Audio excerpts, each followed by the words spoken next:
토요일 1부 순서 들어가겠습니다. 자, 뉴스보다 떠오른 영화 이야기, 영화보다 떠오른 정치 이야기, 뉴스보다 영화. 정치쇼 맞춤 영화 평론가 소개하겠습니다. 오동진은 영화 평론가. 아싸. 왜 오랜만에 듣는 느낌이 나죠? 오랜만에 만났잖아요. 우리가 일주일 만에. 그렇죠. 네. 아니 그런데 그래도 네. 그 사이에 요즘 바빠 보여요? 네. 그 사이사이에 제가 뭐 해외도 좀 나갔다 오고요. 왜? 상파울로 갔다 왔습니다. 욕하지 마세요. 네. 아, 그런가요? 예. 네. 상파울로. 상이 세인트란 뜻이죠? 네. 그러니까 예. 성바울. 성바울. 네, 그렇죠. 리오데자네이로는 리버 오브 제뉴어리. 1월의 강이라는. 1월의 강이요? 네, 도시 이름이. 리버 오브 제뉴어리. 네, 도시 이름이 1월의 강이에요. 예. 거기가 좀 브라질이 좀 운치가 있죠. 근데 사실 브라질이 문화가 발달한 나라고요. 잘 아시겠습니다만 브라질 미술이 워낙 좀 강세죠. 어쨌든 ROJ라고 아세요? ROJ요? 네, 리버 오브 제뉴어리. 그 사이에 약어를 만드시고. 어쨌든 그 상파울로에서 한국영화제 하는데요. 예. 요즘 중남미에서 한국영화가 굉장히 핫합니다. 오, 핫해. 네. 그래서 쿠바에서도 한국영화가 굉장히 인기고요. 아르헨티나, 칠레, 그리고 브라질에서 한국 영화가 굉장히 인기인데 케이팝의 영향도 있습니다만 영화 자체가 워낙 좋아서. 그렇죠. 재밌어요. 놀라운 거는 이제 이번에 상파울로 가니까 교민들이 보는 영화가 아니고요. 예. 그 현지인들이 보는데요. 이 상파울로의 그 관객들이 예를 들면 박찬욱의 아가씨는 알려졌잖아요. 세계적으로. 홍상수 감독의 영화도 그렇고. 그런데 저한테 주로 물어보는 것이 왜 한국에서 곡성 같은 영화가 만들어졌느냐예요. 그래서 제가 이제 그 사이에 한국에서 많은 일이 있었다. 이상한 죽음도 있었고 아이들의 죽음도 있었고. 그래서 보통 그렇게 심령 영화, 오컬트 무비가 만들어지는 것은 그 사회를 반영하는 것이어서 곡성이 한국 사회의 그런 여러 가지의 많은 일들을 대변하는 작품이다. 이렇게 얘기했더니 좀 이해를 하더라고요. 그리고 어쨌든 그런 곡성을 통해서 그런 한국 영화를 통해서 한국 이해하는 어떤 그런 과정들을 보고 제가 새삼 놀랐습니다. 알겠습니다. 네. 자, 국내에서 바쁜 일 없으세요? 제가 사실은 영화제를 준비하고 있는데요. 사람 사는 세상 영화제라고 해서요. 사람 사는 세상 영화제? 네, 노무현 재단에서 주최하는 그러네요. 영화제. 사람 사는 세상 영화제. 네. 뭐를까? 이번에 모토가 제가 내세운 영화제 슬로건이 영화는 정치다, 정치는 영화다. 우리한테 배운 거 거기다 써먹으면 어떡해요? 훔쳤죠. 네. 난 정치가 많이 들어간 거 어쨌든 좋아요.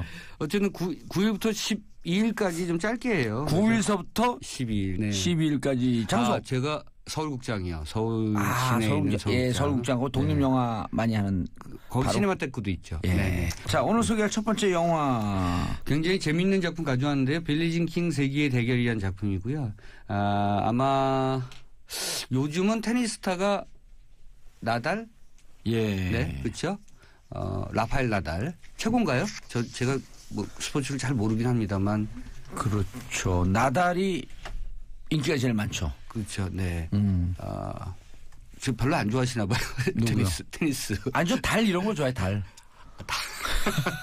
근데 어쨌든 요 영화는 빌리진 킹 워낙 이제 전설의 테니스타였었죠. 1970년대에. 1970년대 제가 기억하는 테니스 선수 이 빌리진 킹 같은 여성 스타 말고도 지미 코너스도 있었고요. 예. 그렇죠. 네. 등등 많은 분들 기억하실 텐데 어쨌든 이 영화는 빌리진 킹과 바비 릭스의 남녀 혼식 세기의 대결인 거지. 그 전까지는 이제 남자 테니스, 여자 테니스였는데, 요때 이제 남자하고 여자하고 겨루는 요 싸움이 있었던 거죠. 네, 그래서 매치가 되나요? 요걸 매치를 일부러 요때 한 겁니다. 요게 이제 그게 이 영화의 중요한 핵심 포인트인데요. 1973년이 배경이니까. 73년이면 아마 이 시간 통해서 많은 분들에게 말씀드렸습니다만 닉슨이 하야할 때고 미국 정치가 굉장히 요동을 칠 때. 워터게이트 사건. 72년에 워터게이트 사건. 73년에 이제 하야하고 포드 등장하고 베트남전 다 접고 등등 했을 때죠. 그러니까 미국이 굉장히 요동칠 때였고 이른바 이제 민권운동, 인권운동 그리고 또 하나 중요한 게 페미니즘 운동이죠. 그래서 이제 페미니스트들이 이제 활동을 할 때인데요. 여기서도 나옵니다만 우먼 레벨 같은 그 여성 그 진보적인 어떤 그런 잡지도 나오고요. 그 이 영화 속에서도 이렇게 그 얘기가 다뤄지는데 어쨌든 테니스계에서도 여성 운동이 일어나는 모습들을 세기의 대결이라는 압축된 드라마로 보여주고 있습니다. 이 영화는 마치 테니스 경기인 척 사실은 70년대의 미국의 사회상을 통해서 어쩌면 변화의 지점을 사람들이 어떻게 받아들이고 그것을 끌고 나가는가 이런 것들을 보여주는데 저는 이 영화를 보면서 굉장히 특징적이었던 거예요. 정치가 인간을 변화시키는가. 그러니까 정치의 변화가 인간을 변화시키는가 아니면 인간이 정치를 변화시키는가. 그건 늘 화두예요. 그러니까 이것도 역시 이 영화에서 굉장히 중요하게 다뤄지는 핵심적인 부분입니다. 그래서 빌리진 킹이라고 하는 29살의 여성 테니스 선수가 55세였거든요. 그 바비 릭스가요. 사실은 나이가 좀 제가 영화를 보면서 약간 바비 릭스가 억울하다는 생각이 했어요. 어마어마하게 사실은 이게 방송 용어로 적당한지 모르겠습니다. 깨졌거든요. 그렇게 마치 테니스계의 무하마드 알리였었어요. 떠버리 바비 릭스. 근데 이제 나이가 좀 들어서 체력도 좀 노쇠하고. 근데 원래는 이 사람이 상업적 그 감각이 굉장히 뛰어난 사람이어서 빌리진 킹을 내세워서 자기가 대결을 벌이면 이게 어마어마한 그 흥행이 된다고 생각했고요. 그래서 빌리진 킹은 여성 운동에 여러 가지 얘기를 하고 있을 때 제가 봤을 때는 의도적으로 그 쇼비니즘적인 그런 발언들을 많이 했어요. 남성 우월적 발언, 뭐 여자는 부엌에 있어야 된다, 등등등등 이런 얘기를 하면서 빌리진 킹을 자극해서 대결을 우리 벌이게 정치인 만드는데 중에서도 그런 발언하신 분 있잖아요. 대선 중. 근데 이 바비 릭스처럼 의도적인 상술이 뛰어난 머리가 뛰어난 것 같지 않아요. 우리 정치권에는 그냥 진짜 그런 사람들이 많은 것 같고요. 어쨌든 지금 말씀하신 것처럼 그런 측면들을 지금 반면 교사로 볼 수 있는 그런 작품입니다. 또 하나 중요한 것은 테니스 경기가 나온다는 거. 그래서 굉장히 재밌겠어요? 재밌어요. 그러니까 테니스 경기의 룰을 잘 모르시는 분들도 계실 텐데요. 이 영화를 보시면 테니스가 얼마나 오묘한 조합으로 경기가 이끌어지는지 볼 수가 있습니다. 그런데 미국의 사회상 특히 페미니즘 이런 것을 소개하기 위해서 테니스 경기라고 하는 도구를 썼다? 이게 얼마 전에 봤던 영화 I Can Speak를 통해서 그렇죠. 위안부를 얘기하고 스카웃을 통해서 광주항쟁을 얘기했잖아요. 그것처럼 좀 우회적 접근 방식. 그리고 또 하나는 이제 모든 변화는 구체적인 어떤 사례로 변화한다는 거죠. 그러니까 70년대에 대해서 정치적인 얘기를 자꾸 하는 것은 사람들 귀에 안 들리는데요. 이런 구체적 에피소드. 그러니까 빌리진 킹이라는 여자가 테니스를 통해서 얼마나 그 미국의 그러니까 바비 릭스하고의 대결을 통해서 바비 릭스예요? 네, 바비 릭스와의 대결을 통해서 얼마나 그 미국 사회의 그런 여성 운동의 어떤 그런 일단들을 만들어냈는가, 그 정점을 만들어냈는가, 그리고 실제로 미국 사회가 1973년에 이런 일들을 통해서 얼마나 변화했는가 이런 것들을 보여주는 거죠. 재밌겠네요. 이 개봉한 영화예요? 지금 개봉합니다. 이번 다음 주에 개봉하죠. 그래서 제가 미리 들고 나왔습니다. 그러니까 다음 주 목요일이요. 그렇죠. 그리고 또 하나 중요한 것은요. 똑같아요. 배우들이 선수들하고 모습이 할리우드 영화의 특징인 거죠. 할리우드 영화는 마치 그 대통령역을 맡은 사람은 대통령을 해도 되는 것처럼 보이기도 하고 여기서 지금 엠마 스톤과 그리고 스티브 카렐이 맡았던 두 사람의 역할이 나중에 뒤에 그 백업 자료가 나오는데요. 사진 자료가 똑같아요. 생긴 것도. 그만큼 배우들의 그 분장, 또 의상 이런 것들도 뛰어났지만 배우들이 그만큼 그 연기 자기가 맡았던 그 배역 속으로 얼마나 잘 들어갔으면 그 모습 그대로 싱크로율 100%를 보여주는가를 확인할 수 있는 영화이기도 합니다. 제가 오랜만에 굉장히 숨 쉴 틈 없는 시나리오가 꽉 짜인 영화를 본 듯한 느낌이었어요. 그래 보고 싶은데 벼랑하네. 그냥 나 목요일날 바쁜데. 그러신가요? 금요일날. 금요일은 더 바쁜데. 그러면 그냥 나중에 IPTV로 안 된다. 난 무시하니. 극장에서 보셔야죠. 난 무시하니. 하여튼 처음부터 끝까지 영화가 몰고 가는 그 에너지가 굉장히 대단하고요. 이 영화는 마이 리틀 선샤인이라는 아주 주옥 같은 영화로 그 선댄스에서 주목을 받았던 남녀 공동 감독이 만든 그런 작품입니다. 그래서 엠마 스톤이 실질적으로 근력을 키우고 테니스 훈련을 했다고요? 그렇죠. 네.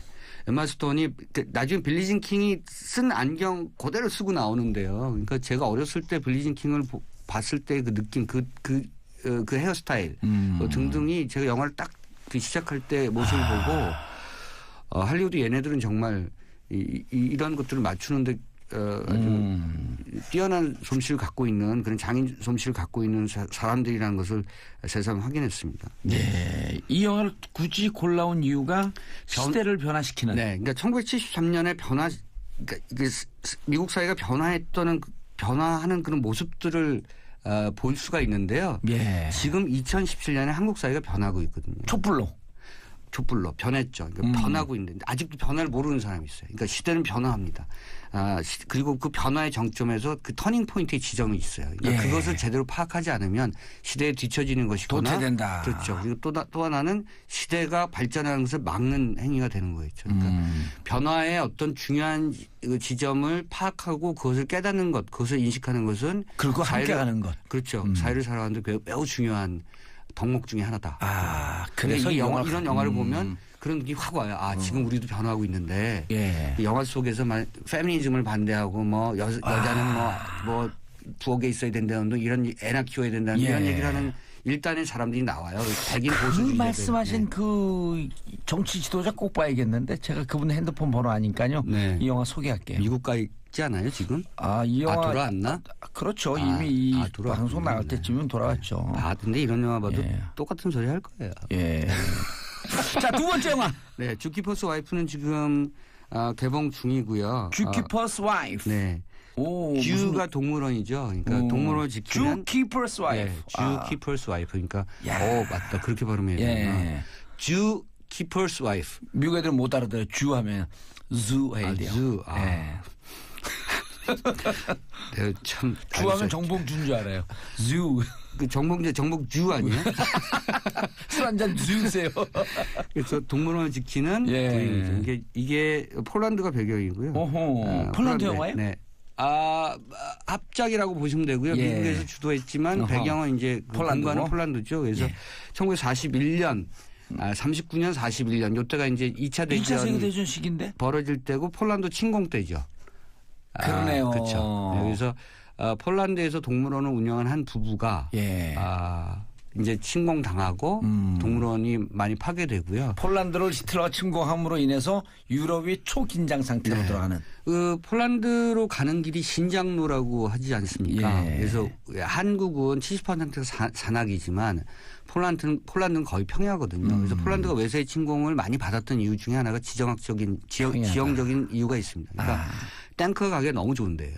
그냥 하루 거리로 가는 거죠. 그냥 쭉 진격해서 장악. 맞아요. 그래서 그 오스트리아는 이제 그 워낙 독일 그 아리안족이 많아서 그 무혈 입성을 했고 폴란드도 시간이 그렇게 오래 걸리지 않았어요. 하루 이틀인가밖에 안 걸렸어요. 폴란드가 그리고 동유럽으로 가는 길목이잖아요. 여기를 점령하면 쭉쭉 갑니다. 쭉 가는 거죠. 그리고 이제 그 나치가 결국 모스크바까지 간 거죠. 그리고 완전히 이제 요즘 우리 젊은이들 말로 개폭망한 거죠. 제가 곁다리 이런 말씀 하나 드리면요. 영화 투자 배급을 하는 그 어떤 사장 분 중에 한 명이 그 액자로 자기 벽에 독일군이 모스크바를 침공하는 이 지표를 하나 그려놓고요. 그 밑으로 전사자가 그러니까 이 병력 수가 떨어지는 걸 그려놨어요. 그러니까 그걸 보면 사실은 히틀러가 회군했어야 되거든요. 중간에. 보급로가 끊기고. 그리고 추위가 오고. 러시아는 알았잖아요. 그렇죠. 얼마나 무서운 추위인지. 똑똑한 추위가 오니까 이제 들어오면 다 얼어 죽는다는 걸 알았기 때문에 들여보냈잖아요. 모스크바까지. 근데 거의 뭐 수십만이 죽었죠. 그렇죠. 그거를 사업자가 그걸 도표로 액자를 걸어놓고 있다는 것은 사업도 역시 회군할 때는 회군해야 된다. 뭐 이런 것들을 염두에 두고 있는 것 같아서 제가 굉장히 인상적이었고요. 어쨌든 그 정점인 2차 대전 때 얘기를 그리고 있고요. 이 주키퍼스 와이프가 이 망가진 동물원에 유태인들을 숨겨놨다가 도망시키는 실제 이야기입니다. 이게 역사 속에 실존했던 영화네요. 이것도. 그래서 두 영화 다 오늘 사회적 상황을 반영한 또 역사적 상황을 또 생각할 수 있는 우리에게도 그런 일들이 많았을 거고요. 독립운동을 하는 사람들이 간도로 만주로 많이 나갔고 그랬죠. 그것을 숨겨주거나 탈출시켜준 수많은 익명의 민중들, 수많은 익명의 보통 사람들이 얼마나 많았겠습니까? 안동의 유명한 파라코 집자산을 다 팔아서 네. 독립군 자금으로 냈고. 네. 이 주 키퍼스 와이프. 그냥 하는 대로 하세요. 원래 내가 주 키퍼스 이래요. 주 키퍼스 와이프. 별걸 다 쫓아시려고 그래. 주는 좋은데요. 그래도 느낌. 주. 네. 주구나. 약간 유 발음이 나는군요. 네. 우와 유 사이. 주. 그 자음이 중요해요. 네. 주. 그 맨 첫 장면이요. 예. 저 주인공이 여배우가 제시카 체스테인인데요. 미국에서 좀 가장 뛰어난 여배우 중에 한 명인데 침실에 아이가 같이 자는데 그 동물원이니까 남편은 일찍부터 나가서 일을 하고요. 예. 첫 장면 보면 아기 사자가 같이 자요. 그 침대에서 이제 태어난 지 얼마 안 된 아기 사자인데 태어난 지 얼마 안 된 아기 사자는 고양이잖아요. 그렇죠. 고양이니까 그런 게 너무 평화롭게 보여요. 그래서 평화와 전쟁과 그 사이에 일종의 패러독스 역설이네요. 네. 그 전쟁 한가운데 평화로운 일상으로 시작하는. 그렇죠. 네. 그리고 그 평화를 깨는 전쟁. 그거 보면 또 이제 그런 생각도 들어요. 자꾸 이제 전 유럽의 900만 유태인 중에 600만을 학살한 히틀러. 그렇죠. 네. 거꾸로 보면 지금도 이렇게 전술에 갖다 놔야 된다 등등 그러는데 전쟁을 하면 전쟁이 일어나면 얼마나 끔찍하고 참혹한 일들이 벌어지는가를 이 영화를 통해서도 확인할 수 있습니다. 그때는 재래식 전쟁 아니에요. 지금은 핵전쟁이거든요. 몰살 전쟁이에요. 그냥 인류가 끝. 네. 그래서 자꾸 그 전쟁할 듯 그렇게 얘기하는 분들은 저는 이해를 못하겠어요. 그리고 저는 사실은 전후 세대잖아요. 저는 60년대 초반 세대니까. 그래요? 6.25 못 겪었어요? 겪지 않으셨잖아요. 책에서. 그러니까 이제 어떻게 보면 저 같은 전후 세대는 그 평화 모드나 반전 모드로 얘기하는데 전쟁을 겪으신 분들이 요즘 보면 전쟁 얘기 자꾸 하시는 것 같아요. 근데 이제 그 이해 못하는 말은 아닌데 너무 전쟁이 공포스러우니까 그런 측면도 있다고 좀 보수 진영 사람들 만나면 좀 이해 좀 해달라 그러더라고요. 그래서 어차피 이해는 갈 건데. 그렇군요. 네. 얼마 안 남군요. 얼마 안 남으면 이해가 되는군요. 이제 망가지기 시작하시네. 이 영화 어떻게 보면 여성판 쉰들러 리스트라고 생각하시면 됩니다. 주 키퍼스 와이프가요? 네. 쉰들러 리스트는 쉰들러가 숨겨준 유태인들을 공장 노동자로 취직시켜서 이렇게 피신시켜주는 얘기니까 여기 꼭 봐야겠네요. 쉰들러 리스트 그리고 피아니스트라는 작품도 연상되실 겁니다. 종종 이렇게 과거의 작품, 그 현대의 비극을 다룬 작품들을 보시면서 요즘 우리가 또 어떻게 지금의 정치와 역사를 만들어 나가야 되는가, 그 마음은 어때야 되는가 이런 것들을 생각하실 수 있는 작품입니다. 아주 오늘 둘 다 의미 있는 작품을 가져오셨어요. 평상시에는 또 의미 있는 작품을 가져오셨는데 오늘 더 의미 있는. 빌리진 킹. 평상시에는 쓸데없는 작품 가져왔다는 얘기 하실 줄 알았어요. 그럼 저희가 그러려고 하셨죠? 아니요, 글을 안 불러요. 그러면 우리가 모시질 않아요. 동지는 집에 가고라 그러죠. 네. 안녕히 계십시오. 감사합니다. 인사하시고요. 제대로 인사하세요. 네, 다음 주에 뵙겠습니다. 자, 저는 2부에 돌아오는데요. 오늘 핵심이 변화의 바람이다. 세상은 변하고 있다. 스콜피언스의 윈드 오브 체인지 들으면 자, 과학과 정치가 만나는 시간. 제가 제일 좋아하는 시간이에요. 자, 강원도 양구에서 오시지 않은 과학 전문 기자 강양구 기자. 네, 강양구입니다. 강원도 양구에서 오지 않았습니다. 자, 제가 학교 다닐 때 과학을 안 좋아했거든요. 그러니까 이 살면서 성향이 좀 바뀌는 것 같아요. 근데 어느 날 과학이 좋더라고. 아니 그게 머리가 크신 거예요. 그래요? 그러니까 저도 학교 다닐 적에 머리가 컸다는 게 무슨 얘기예요? 수학을 잘 못했거든요. 수학을 잘해야 되는 상황이었는데 과구 나왔잖아요. 과구. 그러니까 수학을 잘해야 되는 상황이었는데 또래 친구들에 비해서 수학에 흥미를 못 느꼈어요. 그런데 지금 수학이 너무 재밌는 거예요. 들여다보면은 왜 내가 그때 이 원리, 이 재미를 느끼지 못했을까? 이런 생각을 이제 가끔 한다니까요. 그러니까 그 당시에는 제가 약간 늦어졌던 거죠. 맞아요. 그러니까 아마 봉도사님 같은 경우도 제가 보기에는 그때는 이제 뭔가 다른데 신경을 너무 많이 갔었던 거죠. 네, 뒷골모습 끔 씹느라고. 네. 그래서 그 요즘에 이제 부모님들이 그 애청자분들 중에서도 막 선행학습 엄청 강조하시는 분들이 있잖아요. 필요 없어요. 죽음도 선행해야 돼요. 그러면은 그 선행학습이 오히려 아이들한테 독이 될 수도 있다는 거. 왜냐하면은 흥미를 느끼는 머리의 크기가 있고 때가 있는데 맞아요. 선행학습을 하다 보면은 충분히 그런 재미를 느낄 법한 아이들한테 이제 선행학습 때문에 그 재미를 못 느끼게 하는. 뇌의 자연적인 발전을 저해하거나 인위적으로 틀어놓으니까 네. 정상적인 발전이 안 되는 거죠. 네.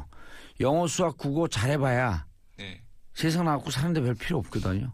그리고 우리 아들 지방대 다니거든요. 걱정해요. 왜냐하면 그런 말 있잖아요. 그 교육 전문가들 루소가 에밀에서 그런 얘기한 건 아니지만 교육 전문가들 이런 얘기하잖아요. 모든 사람은 다 자기 분야의 전문가다. 맞습니다. 자기만의 분야가 있거든요.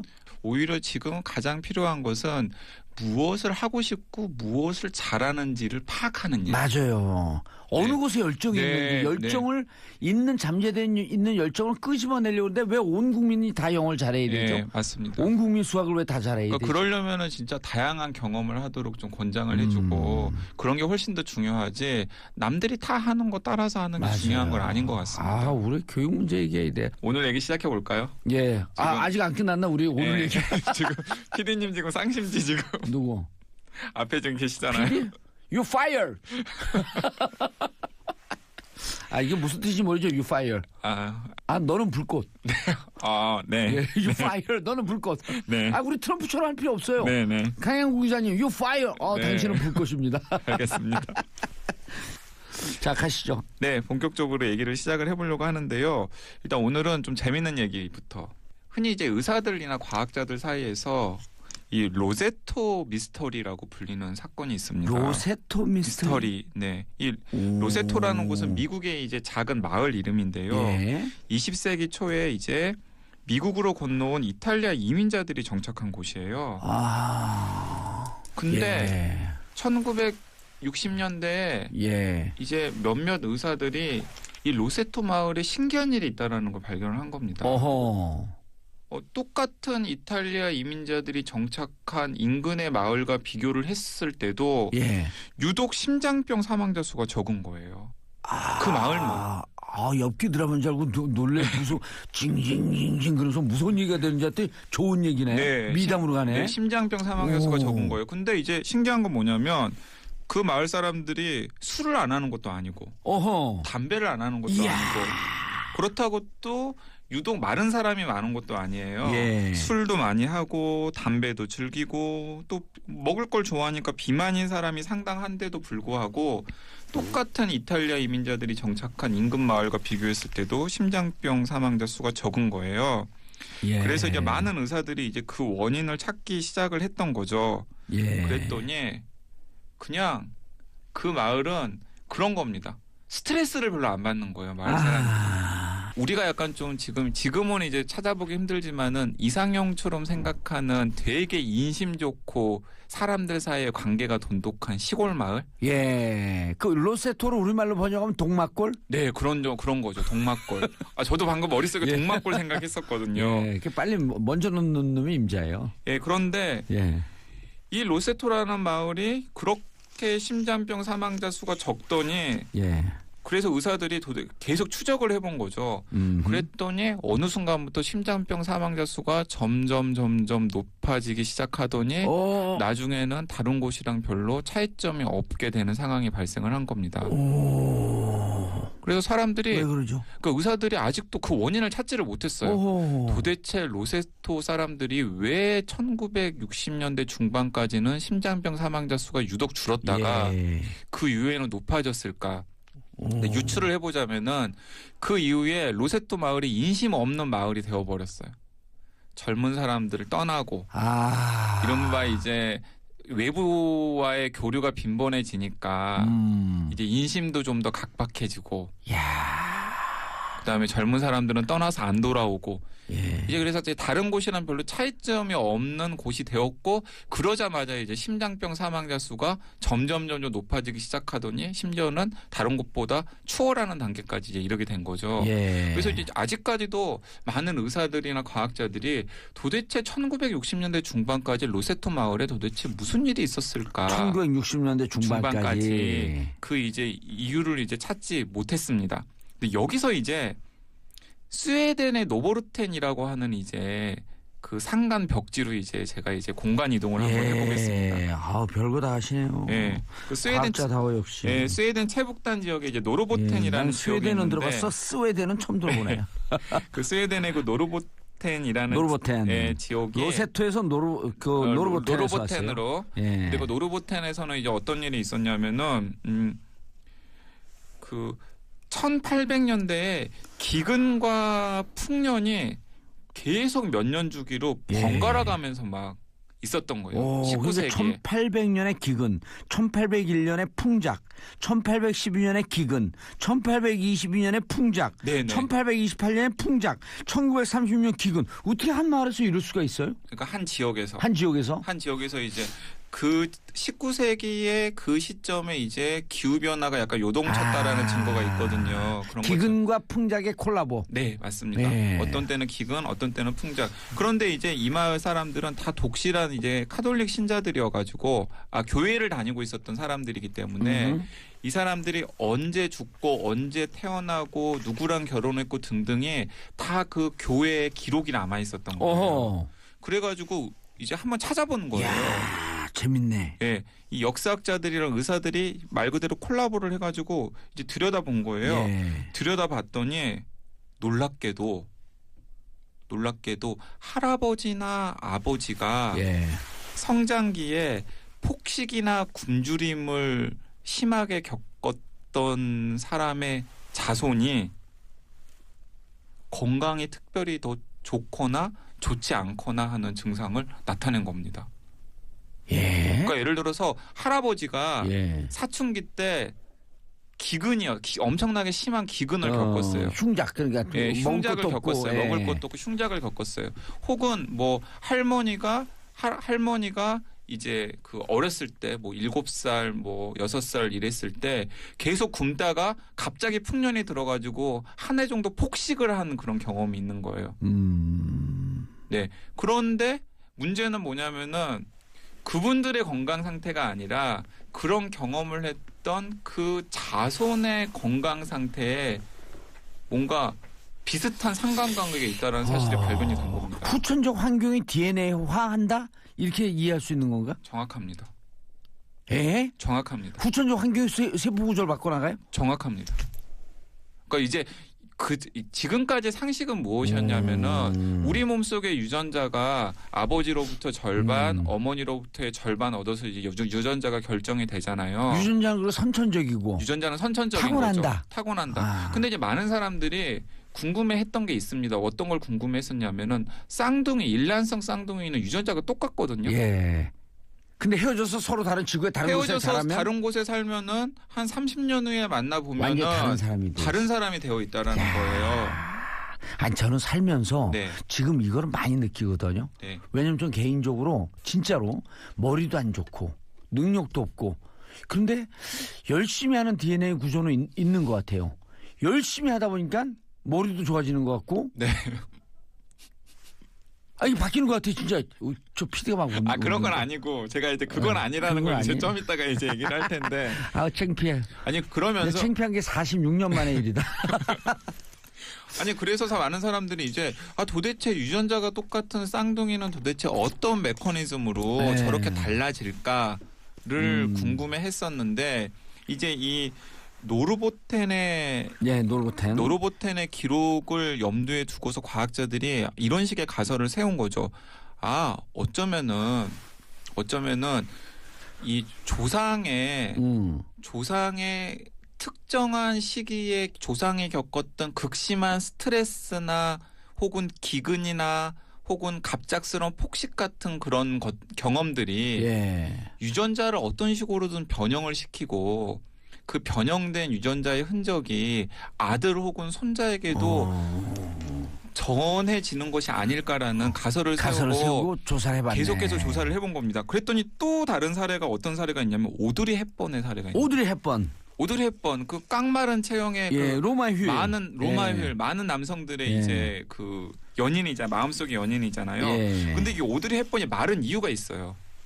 오드리 헵번이 깡마른 이유가 있는데 오드리 헵번이 제2차 세계대전 때 독일군이 네덜란드를 봉쇄하면서 1944년 겨울부터 1945년 봄까지 6개월 동안 몇만 명 정도가 굶어 죽는 혹독한 기근을 겪어야 했거든요. 그 기근의 생존자가 바로 오드리 헵번이에요. 본인 자신? 네. 그 성장기의 그 생존기를 이제 그 엄청난 기근을 겪고 나서 오드리 헵번은 생존을 한 겁니다. 그래서 오드리 헵번이 깡 마른 게 다른 이유가 있는 게 아니라 어렸을 때 못 먹어서 그렇게 깡 마른 거고요. 그리고 평생 살면서 여러 가지 이제 후유증 때문에 고생을 많이 했었다고 그래요. 근데 이제 사람들이 이 오드리 헵번에 이제 주목을 했던 건 뭐냐면 이제 네덜란드 사람들은 이제 그 2차 세계대전 때 잠깐 그렇게 굶어 죽을 정도의 대기근을 겪고 나서는 선진국 대열에 올라섰잖아요. 전후에는. 그리고 당연히 보건의료 시스템 같은 것도 굉장히 잘 장착이 되어 있었고 그러다 보니까 그때 대기근 때 안 죽고 살아남은 사람들이 어떻게 살아나가고 그리고 또 그들의 자손들이 어떤 삶을 어떤 건강 상태로 살아나갈지에 대해서 쭉 추적을 해볼 수가 있었던 거예요. 그랬더니 놀랍게도 그 대기근 때 생존했었던 사람들도 평생 여러 가지 건강에 문제가 있었지만은 그 아들, 딸, 또 그 손자, 손녀들한테까지도 건강상의 여러 가지 문제점들이 비슷한 패턴으로 반복적으로 나타난다는 사실을 이제 확인을 한 거죠. 그러니까 이 노르보텐 사례랑 이제 똑같은 거죠. 그러면서 이제 과학자들이 이제 도대체 어떤 메커니즘이 이런 일들을 일으킬까를 생각을 했더니 발견을 한 겁니다. 그걸 이제 후성 유전학이라고 하는데 후성 뒤에 생성되는 유전적인 것에 대한 학문. 내가 머리가 좋아지는 거하고 전혀 관계 없는 거예요? 네. 전혀 관계가 없는데. 관계가 있을 것 같은데. 그걸 이제 영어로는 잠깐만 부끄러워지네 오늘. 영어로는 에피제네틱스라고 그러는데 그 에피가 에필로그 할 때 에피예요. 에피. 후기. 프롤로그 하게 되면 미리 보는 거고. 프로 하게 되면 비포 뜻이 아니에요. 에피 하게 되면 애프터 뜻이고. 애프터 유전학. 그러니까 나중에 뭔가 유전자가 변화가 생겨가지고 생겨나온 여러 가지 현상들을 이제 들여다보는 걸 후성 유전학, 영어로는 에피제네틱스. 젠 하게 되면 유전이니까. 근데 에피제네틱스가 아니라 에피제네틱스. 네네. 뭐 발음은 그게 더 맞는 것 같습니다. 자꾸 부끄러우시네 오늘. 아무튼 그래서 머리가 좋아지는 건 전혀 관계가 없어요. 그걸 봤더니 그거 제가 설명드릴게요. 이제 막판에 이제 그 이유를 어떻게 이제 과학자들은 설명을 하냐면은. 엄마 아빠로부터 물려받은 유전자가 한 벌이 우리 몸속에 있는 건 맞아요. 한 벌이 있다. 한 벌이 있는데 뭐냐면은 극심한 스트레스를 겪거나 그러면은 켜져야 할 유전자가 꺼져 버리는 거예요. 그리고 꺼져야 할 유전자가 켜지는 거고. 뭔가 정확하게 이해는 안 되지만 감은 오네. 네, 감은 오죠. 그러니까 이제 또 가을인데 감이 와야죠. 유전자가 그러니까 우리 몸속에 있는 유전자 한 벌이 켜지고 꺼지면서 우리가 성장도 하고 뭔가 이제 뭐 얼굴 모양도 변하고 머리카락이 빠지기도 하고 뭐 살도 찌기도 하고 살이 마르기도 하고 이제 그런 여러 가지 이제 증상들이 나타나는데 표현이 되는데 어떤 시기에 극심한 스트레스를 받으면은 그 스트레스는 뭐 영양 상태일 수도 있겠고 진짜로 말 그대로 회사에서 극심한 스트레스 그리고 끔찍한 경험, 전쟁 경험, 테러 경험, 트라우마 그런 경험들을 하게 되면은 애초에 꺼졌어야 될 유전자가 켜져 버리고 켜졌어야 될 유전자가 제가 비유적으로 표현을 하자면 꺼져버리는 겁니다. 트라우마는 후성 유전자를 만들어서 그 이후의 자손들에게 새로운 유전자가 만들어지는 계기가 되면서 형성이 되는 거예요. 정확하게 설명을 하자면 그렇게 꺼지고 켜지는 현상 때문에 그 경험을 한 당사자의 건강 상태나 혹은 심리 상태가 여러 가지로 변할 뿐만 아니라 그 꺼지고 켜진 상태의 유전자가 후손에게도 그대로 꺼지고 켜진 채로 전달이 된다는 겁니다. 제 얘기 맞네요. 100%, 그렇죠, 그렇죠. 100% 맞지는 않지만 어쨌든 꺼지고 켜진 상태에서 그대로 전달이 되는 거죠. 만약 그냥 자연스러운 그런 결과가 없었으면 다 켜진 상태에서 다 정상적인 어떤 건 켜지고 어떤 건 꺼진 게 좀 조화를 이룬 상태에서 전달이 되는데 내가 부모에게 타고난 그 유전자 그대로 후손에게 가는데 중간에 강력한 경험. 예를 들어 제가 감옥을 갔다 왔다든지. 맞습니다. 엄청난 트라우마였을 수도 있어요. 아니 감옥 갔던 건 엄청난 희망이었거든요. 네네. 어둠의 끝은 희망이잖아요. 네. 그래서 우리 지금 많은 과학자들이 정신분열증, 우울증, 류머티스 관절염까지, 당뇨, 심혈관 질환, 심혈관 질환 등등의 지금 우리 현대인을 괴롭히는 상당수의 그런 원인을 알 수 없는 만성 질환의 원인이 바로 이 후천적 강력한 경험, 부모나 혹은 자신, 혹은 할아버지 그런 것과 밀접한 연관이 있을 거다라고 짐작을 하고 지금 연구를 진행 중입니다. 그래서 우리나라에서는 최근에 이제 이런 연구도 진행하는데 가습기 살균제 때문에 엄청난 고통을 겪었잖아요.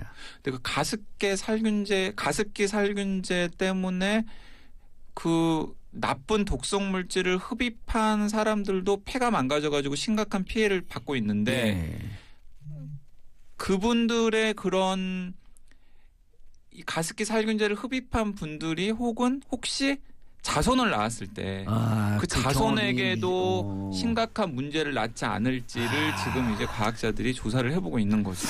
야, 근데 이게 진짜 설득이 되는 게 그 우리 조상이 삼봉 정도전이거든요. 네네. 이방원과의 권력 투쟁에서 패하잖아요. 그러면서 죽임을 당하는데 아주 고통스럽게 죽임을 당하잖아요. 그게 유전자로 600년 뒤에 저한테 유전자 가서 정의로운 유전자로 살아있는 거야. 그럴 수도 있겠죠. 왜 웃어요? 아닙니다. 오늘 참 부끄러워지네. 그래서. 아니 근데 우스개 얘기지만 그런 유전자가 그때의 강력한 충격으로 그 후손들에게 만들어져서 켜진 채로 혹은 꺼진 채로. 근데 이제 후성 유전학에 의해서 바뀐 유전자가 이제 몇 대까지 지속이 되는지. 그건 입증이 안 됐죠. 아직 입증이 안 된 거죠. 일단 600년까지 제가 정의의 유전자는 켜져 있고 불의 유전자는 꺼져 있는 걸 보니까 600년은 가네. 네, 비유적으로 표현을 하자면 뭐 그럴 수도 있을 것 같은데. 근데 이제 이렇게 우리 PD가 쳐다보니까 더 부끄러워지네. 이렇게 후성 유전학이 뜨니까. 그래서 이제 다시 이제 내용으로 돌아가자면 그래서 많은 과학자들이 그 앞에서 제가 얘기했던 그 미스터리. 이 로세토 마을의 미스터리도 그 원인이 어쩌면 후성 유전학 때문이었을지 모르겠구나. 에피제네틱스. 그러니까 굉장히 스트레스를 받지 않는 환경에서 로세토 마을 주민들이 살았을 때는 여러 가지 심장병을 유발하는 요인들이 있음에도 불구하고 그런 것들이 켜지지 않을 정도로 억제가 되는 거죠. 근데 이제 그런 스트레스를 유발하는 그런 환경이 바뀌어버리면서 이제 그 억제했던 그런 것들이 이제 켜지면서 이제 다른 지역과는 별로 차별점이 없게끔 심장병 환자들이 늘어났다라는 이제 결론 혹은 가설을 이제 세울 수가 또 있는 거죠. 오늘 주제는 후성 유전학인데 자, 여러분들 스트레스 받지 말고 행복하고 감사하고 기뻐하는 마음으로 살게 되면 긍정적인 유전자가 켜져서 본인뿐만 아니라 후대의 자손들에게도 긍정적 영향을 미친다. 맞습니다. 그러려면 어떻게 해야 되냐? 정봉자 정치조를 들어야 된다. 정치가 바뀌어야 되고. 그리고 즐겁게 정치를 바라보고. 직장 생활에서 스트레스 직원들한테 주면 안 되고. 그렇죠. 갑질하면 안 되고. 스트레스 받으면 정치쇼 들으면 되는 거예요. 아니 그런 게 진짜 갑질하고 직장에서 갑질하고 거래처한테 갑질하고 그러면은 그게 상대방한테도 극심한 스트레스를 주지만은 상대방의 후손들한테까지도 심각한 영향을 줄 수 있는 거죠. 그러니까 우리 민족에 심각한 부정적 영향을 주기 때문에 그런 사람들을 갑질하는 사람은 매국노다, 반역자다 이렇게 얘기해도 되네요. 어떻게 보면은. 결론이 아름다워. 그리고 한 가지만 더 이제 제가 이제 얘기를 하자면 딱 한 가지만. 여성들 같은 경우는 아주 어렸을 때. 야, 그러니까 태교라고 하는 게 이게 또 형성이 되는구나. 그러니까 이제 남성이든 여성이든 다 어렸을 때의 경험이 굉장히 중요하고 여성들은 그중에서도 10살 미만일 때의 경험이 굉장히 중요하고요.